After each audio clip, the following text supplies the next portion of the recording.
Hi, welcome back to the channel, TrainStation 2. This plane event, or we call it airport event, competition is too tough for me. Apparently, probably I start too early, should start late.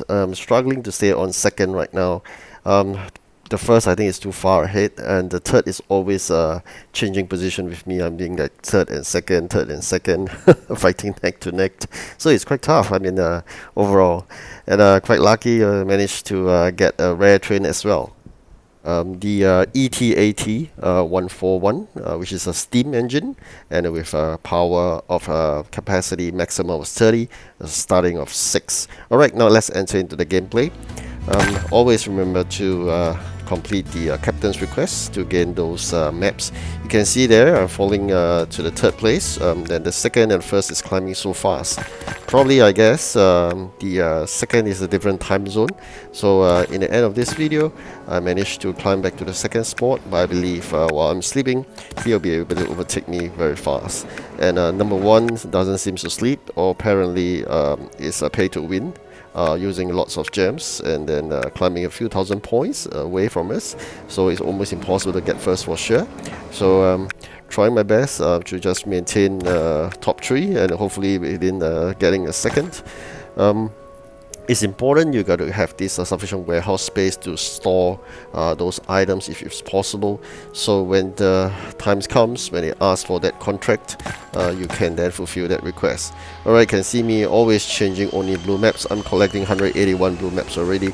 That's really important because at the end of the day, coming to this 5 building technique, blue maps is the key to getting good progress in terms of population.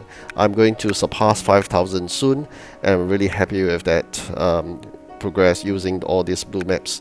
All thanks to a friend who advised me to take on the captain's request. Alright, fighting my life to get onto seconds. So it's really tough. I mean, along the way, I'm still enduring not to spend any single gem in this event, except for the initial factory upgrade of 1 slot, and I'm not going to spend on dispatcher. I managed to have an additional dispatcher permanently already. Sometimes Harry count on part-time, I will have 8, so I'm not going to send additional dispatcher using additional gems, because I'd rather save those gems for the factory upgrades. I meant those permanent factories with yours, and not those event factories. So currently saving up about 97 already. I'm going to save up more, easily I think 210 for the maximum, also called the last upgrade. Upgraded I think 3 factories to the max already. I'm just going to save up more gems. Alright, see what we get. Oh, it's a common train. It's very common for 1 star. If you look at the players, sometimes you gotta think for it. Oh, how do they get it so fast? I mean, if you are continuously playing this, i.e. you forgo sleep, probably I'm not too sure. But if you've been using gems, I mean, then you gotta use a lot of gems, because every time you gotta use those gems to buy those components and then get it ready and then send it off, and probably getting back the trains using gems. I'm just wondering, I mean, how much people spent to use gems to win. And does it really matter? I mean, end of the day, what we're getting? We are getting, if they wish, they are getting the container.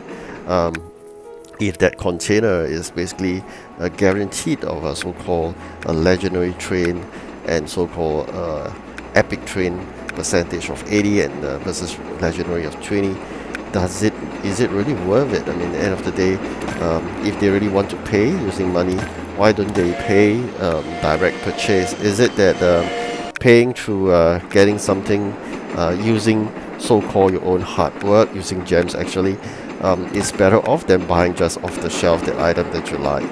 So I'm just wondering. And also the fact that by getting those epic trains or legendary trains, unless you are in a new region totally without any of those, there's a good chance sometimes you may get duplicates. So I thought that even those pay to win players, isn't it better sometimes just to rethink, get it straight from the market using the amount you're going to pay for the gems? So this is something to food for thought. Alright, ETAT, managed to get that, quite happy with that, although I got a duplicate. So now is the opportunity to really get all those blue maps. My advice is really do not get that container. The container is just a train, and I think the blue maps is the key to winning this game. End of the day, we will move on. I mean, we'll move on from this region to the next region, and whatever train you have in the current region will stay with your current region. So even you have a large fleet, all bought with gems and money and whatnot, it stays at the current region, so you can't bring them over to the next region. It's not like you can so-called bring this train to the next region and get it better off and at a head start or whatnot. So that doesn't work. So I'd rather you get those blue maps and then increase your population and then increase your warehouse space, because that is permanent, and it will follow you region to region, because it doesn't mean that when you move on to the new region your warehouse space will reset back to zero. No, it doesn't work that way. It's a progressive. So I'd rather you invest, if really money or gems or whatever, on something that is progressive and it follows you, rather than is fixated and isolated in that region. So this is something that I think you're gonna bear in mind.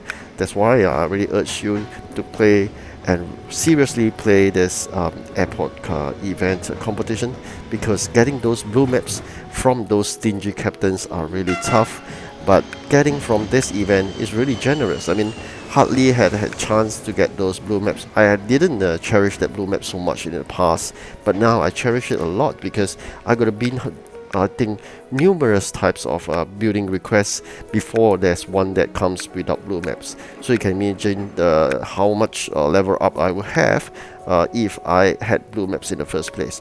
So I'm really appreciative of this airport event. And you're talking about trains, do not worry about trains. If you really want to just worry about trains and not building upgrades, then would you rather exchange for meta keys using those plain coins?